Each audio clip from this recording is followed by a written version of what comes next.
Tonight, for the second time this week, a major change in guidelines for cancer screening. This time, it's OBGYNs saying most women should get pap smears less frequently.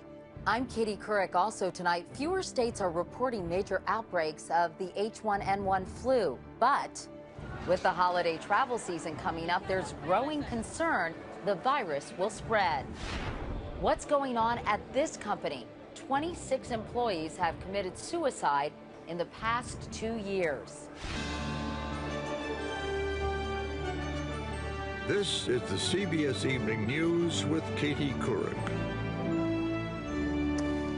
And good evening, everyone. This week is ending as it began with a big change in cancer screening guidelines for women. First, we got those controversial recommendations about breast cancer and mammograms, and today it was cervical cancer.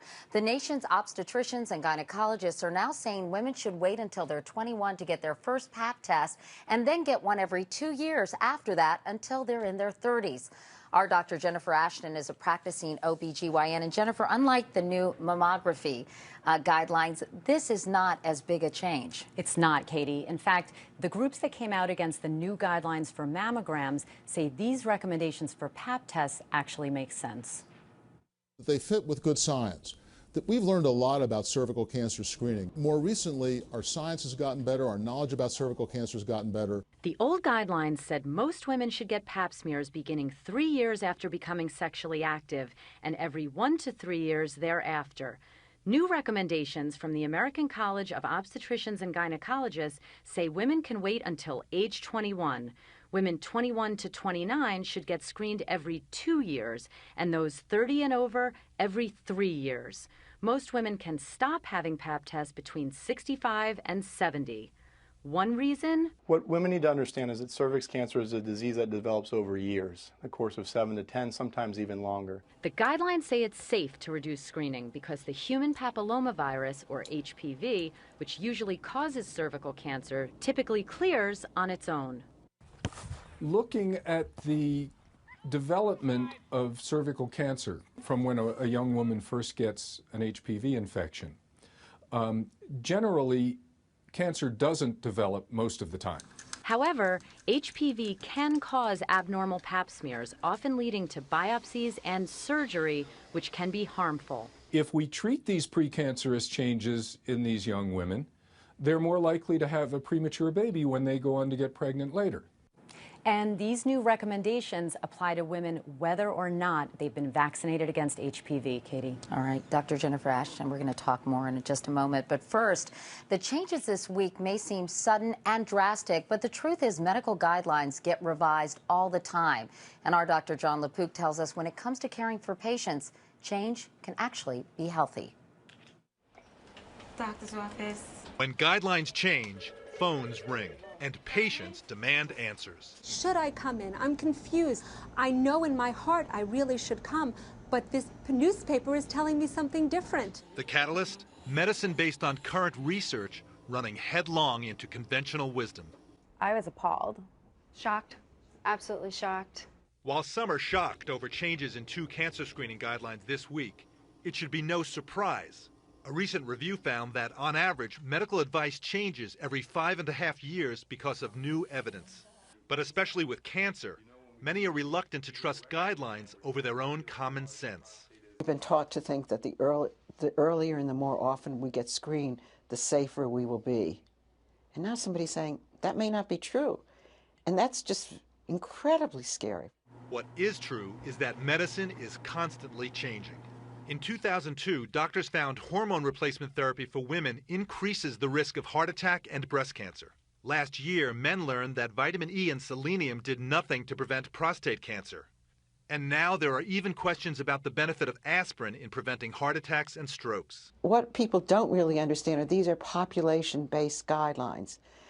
Not everyone has to follow them. Doctors will be making individual decisions about individual patients. Again, it's important to remember the new task force guidelines on mammography are not mandates. The decision to screen is still up to the doctor and the patient, Katie. And John, since we have 2 doctors in the house tonight, I thought we'd continue the conversation. You know, when people look at these new guidelines for mammograms specifically, they think it must be about controlling costs. Is it? Katie, partially? Well, the vice chair of the task force that came up with the new guidelines on mammography told us that cost was absolutely not part of their conversation. But cost should be part of the national conversation about where we should be spending our money about these screening tests. Not do you spend the dollar, but where do you spend it most wisely? And Jennifer, I know you have some concerns about the fallout from these specific recommendations, actually both of them that came out this week. Right, because it's important to remember, Katie, for most women, one of the main reasons they would see their gynecologist every year was to have a pap smear and or get a prescription for a mammogram. And I think now there's a concern that they'll come much less often, or even worse, not at all. So the bottom line is talk to your doctor. And don't let this be an excuse not to see your doctor in the first place. All right, good point. John LaPook, Jennifer Ashton, doctors, both of you, thank you so much. Now turning to the H1N1 flu, the CDC said today the virus was widespread in 43 states last week. That is down from 46, but it is still dangerous. The CDC also estimates nearly 600 children have died of H1N1 so far, and as many as 21 reported this week alone. Jeff Glor tells us there's concern now that with holiday travel, the virus could spread. Nothing is typical about this year's influenza. Which is why the CDC is at a loss to predict whether today's surprising news of a drop in activity will last. I wish I knew if we had hit the peak. There are now 54.1 million doses of the H1N1 vaccine available. 11 million were made this week. But that is still less than half the number needed, even to vaccinate high-priority groups. And there was also a new warning today about next week. With the Thanksgiving holiday approaching, 38 million people are expected to travel 50 miles or more in the confined spaces of planes, trains, and automobiles. I think about the arrivals gate at Heathrow Airport. So, heartwarming scenes of family reunions, like the ones captured in movies. I've got a sneaky feeling you'll find that love actually is all around. Means that germs are also actually all around. Some people say, well, all the kids get together with their grandparents and there's a lot of exchange of, warmth and love, but a little exchange of viruses too. The CDC's just issued 4-part plan to stay safe. Don't travel if you're sick. Don't forget to wash your hands. Don't cough or sneeze anywhere but into your sleeve. And do get vaccinated. Researchers have also been watching closely to see if the H1N1 virus mutates. And today in North Carolina, doctors reported they found a strain of the virus that is resistant to Tamiflu. Tamiflu is one of the drugs used to reduce the severity of H1N1. Katie? A little worrisome. All right, Jeff Glor. Jeff, thanks very much. And coming up next, right here on the CBS Evening News, the war between the states. Two neighbors battling for business.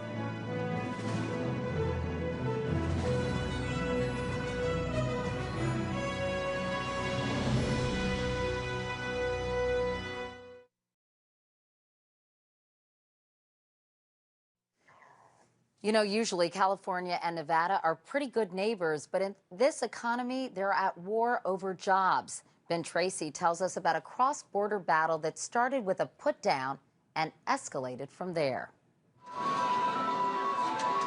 Las Vegas is a city built on a gamble, but now it wants to be seen as a sure bet. So it's taking its show on the road. Kiss your assets goodbye. Sending dancers to Hollywood and launching a series of snarky new ads on California airwaves. California business owners, let's compare apples to apples. It's all part of Nevada's effort to poach companies across the border. And I don't even mind if you call me a poacher. That's okay. Summer Hollingsworth is waging Nevada's war. His state, busted by the recession, is now spending $1 million on ads to lure California companies. You've got to get out of Dodge. We call it running for the border. You've got to run for the border and come to Las Vegas because it's a totally different ballgame. In fact, one study found that Nevada has the 4th lowest business taxes in the country. California's are almost the highest. Because when it comes to business, more of what happens in Vegas stays in your pocket. Nevada has no corporate income tax, no personal income tax, and no business inventory tax. That got Paul Allen's attention. His metal manufacturing business has been in California for 20 years. Now he's moving it in up to 30 jobs to Sin City. I've yet to find one aspect of our operation that we wouldn't save money over there. The Nevada folks say they've had nearly 100 calls from California companies since the ads started running. But why would anyone want to move to Las Vegas? Now California is firing back with its own attack ad, calling Vegas a cow town. What happens in Vegas stays in Vegas, but what happens in California makes the world go round. And they played rough, so we're playing rough back. California Assemblyman Jose Solorio thought Nevada crossed the line with this ad. Just taking a little break from the state senate here in Sacramento. Yeah, for me, definitely that helped blow my top a little bit. Times may be tough in California, but they're even tougher in Nevada.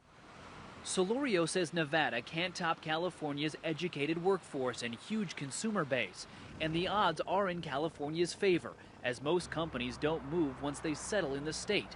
The average net annual job loss to other states is less than 1%.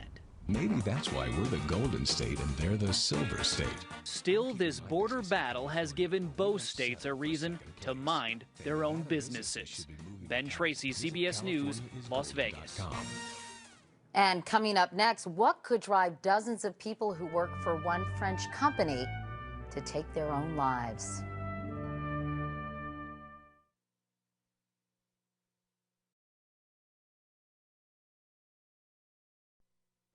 Stress is part of just about every job, but at one company it's having deadly consequences. France Telecom is undergoing a major restructuring with the goal of cutting $2.25 billion in expenses. But as the company strives to save money, Sheila McVicker tells us it's losing employees to an epidemic of suicide. I was about to commit suicide. It was a year ago when Ludovic Leclerc began hallucinating about hanging himself. He was a manager for France Telecom, and he'd just been told he'd failed to achieve corporate goals, a common enough experience in the working world. But Leclerc claims that in the case of this giant company, undermining employees is a deliberate management strategy, one that has led to suicide. I knew that what I will do won't be successful. So you were basically being set up to fail? Yeah. Yeah, sure. 3 years ago, France Telecom began a massive reorganization, cutting 1/5 of the workforce. Since then, employees have been going to a lot of funerals, with 26 suicides in the last 18 months, a suicide rate slightly higher than that of France overall and far higher than in the United States. Most often, work isn't the reason for suicide. But in these cases, many of those who have committed suicide or who have attempted suicide at France Telecom have directly blamed the company and management for creating working conditions that made their lives intolerable. The suicides and dozens of attempts are happening all over the French network. Suicide notes tell similar stories, blaming constant pressure to resign, impossible goals, frequent forced relocations, and chaotic reorganization. This woman jumped to her death from her 5th-floor office window after she was told her job was changing yet again and that she was being assigned to another new boss. "I'd rather die," she wrote. Lionel Dervin stabbed himself in the stomach at work after his manager told him he no longer had the skills the company needed. Vous êtes dans votre bulle. You're in your own bubble. Too bad. It's a bubble without oxygen. You understand? You just can't live anymore. The company's CEO, booed by employees after yet another suicide and pressured by the French government to stop the deaths, de suspendre immédiatement, has had to announce a suspension of job transfers and corporate reorganization, at least until the end of the year. But suicide attempts at the company continue, and no one thinks those measures will put an end to this epidemic anytime soon. Sheila McVicker, CBS News, Paris. In other news, massive flooding today in England's Lake District after 12 inches of rain in just 24 hours. 1,000 homes were flooded. Hundreds had to be rescued. A police officer drowned when a bridge collapsed, and he was swept away by the surging waters. Coming up next, he was charged in an attack that made national headlines, but one man's promise turned his life around.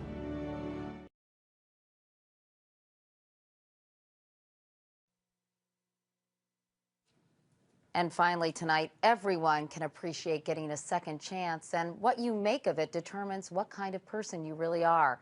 Harold Dow has a prime example in tonight's edition of The American Spirit. High school senior Jesse Ray Beard, known as Jody, is a wide receiver on his school's football team, hoping to go pro. What do you want to do when you get older? Try to make it to the NFL. If that doesn't work, get a degree, being a lawyer. Big dreams now for number 11, but back in his hometown of Gina, Louisiana, Jody had been living a nightmare. He was one of the teens known as the Gina Six, charged with attempted murder after a brawl injured a white student at Gina High. Protesters called the case a symbol of a biased justice system. The fight in December 2006 followed months of racial tension in the small town after nooses were hung from a tree on the school lawn. They really wasn't trying to give us a chance. They described us as bad children, as thugs. However, only 2 eyewitnesses out of nearly 50 identified Jody, then 14, as a participant in the fight. The deck was stacked against him in Gina. Attorney Alan Howard of the New York firm Dewey and LaBeouf represented Jody for free. And I saw a lot of resilience there and a lot of passion and charm, and I liked him right away. Alan wanted to give him an opportunity, so he turned to the people he trusted most. Well, that'd be fun. His family. What did Alan tell you about Jody? He told me he was a great kid who really needed a second chance. I remember saying that he should come live with us, and I was totally for it, but I never thought it would actually happen. While he was representing you, he made a promise to you. Yes, sir. What did he say to you? If I stay out of trouble, they would get me out of Gina. Alan made good on that promise when he and other defense lawyers got the original judge in the case removed because of bias. What do you think would have happened to Jody if he would have stayed in Gina? I think they would have found some way to lock him up for something. With Jody's mom's blessing, Alan became the teenager's guardian. At 2'10", 5'11", he's now a big part of the Howard family. He's been giving advice to me on life, girls. 2 different pictures have emerged here about Jody. Which one is the real Jody? We know him. He lives in our house. This is the real kid. I mean, I don't know who that kid was that they were depicting in Gina. Jody says he hasn't changed at all. And to those who thought you were a thug, what do you say to them? I'm doing well now. Well enough, he says, to take advantage of this opportunity and run with it.